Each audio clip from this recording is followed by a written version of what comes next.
Hi, it's Rachel, and recently I've been going into how you want to get deeper into your child's world in order to motivate more positive behavior.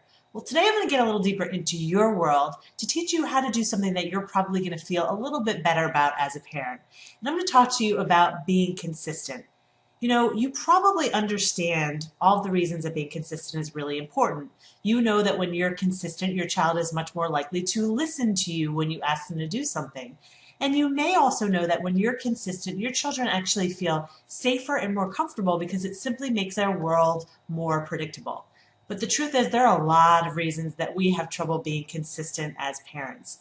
The first is that we are exhausted. So maybe you have a routine, for example, a morning routine that you want to use to get your kids to get out of the house in the morning. And probably for the first week or two, you follow that routine pretty consistently, and then you assume that your child is going to continue to be consistent.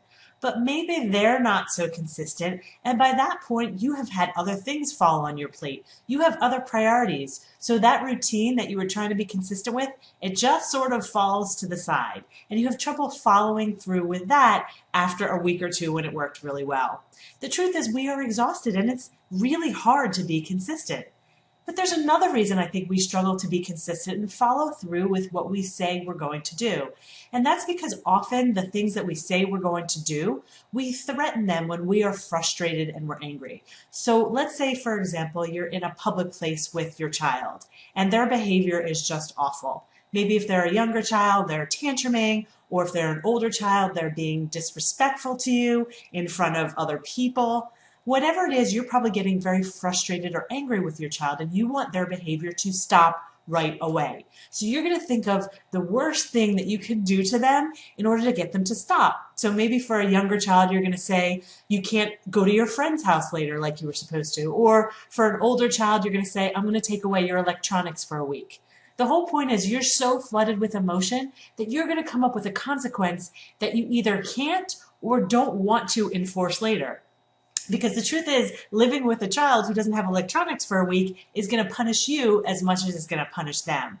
And honestly, when we're not in that moment, when we're flooded, so maybe, the next day or two, when you're not as upset as you were in that public place when they were misbehaving, you realize those consequences, maybe they're not so important. You're not as upset and you don't feel like you need to enforce them as strictly. So then you don't follow through with what you say you were going to do. And again, you're exhausted. So it's easier to just not follow through.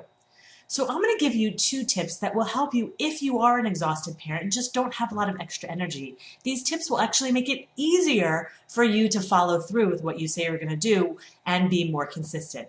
My first tip for you is when you are trying to be consistent, start by being consistent with just one thing. Choose one thing that you're going to make sure you follow through with and make it something that you can actually follow through with. So maybe it's something like saying to your child, if you speak to me with that tone, I am going to walk away. And just make sure that you walk away over and over every time your child uses that tone so they know that you mean what you say because you've given them proof. Now, once you've shown them that you mean what you say, then you can start to add in more rules, like maybe, I don't want you eating in the family room. But once you've shown them that you do mean what you say, they're less likely actually to push back because they know that you're going to follow through. You've proven that pretty simply already. So it takes less energy to enforce those new rules that you later add. Now, my second tip for being more consistent is not to think of consequences in the moment when your children are being really frustrating and you are really frustrated and angry. Because like I said, those consequences tend to be the ones that you can't follow through with. So instead, what you want to do is think about the patterns. When do you get most frustrated with your child?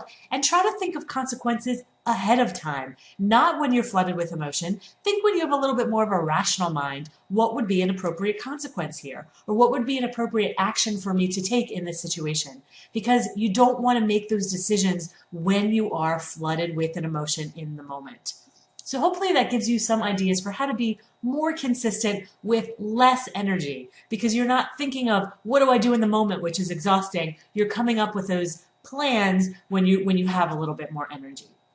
If you have any questions, feel free to give me an email. Shoot me an email at rachel@rachel-bailey.com. Until then, I'll see you next time.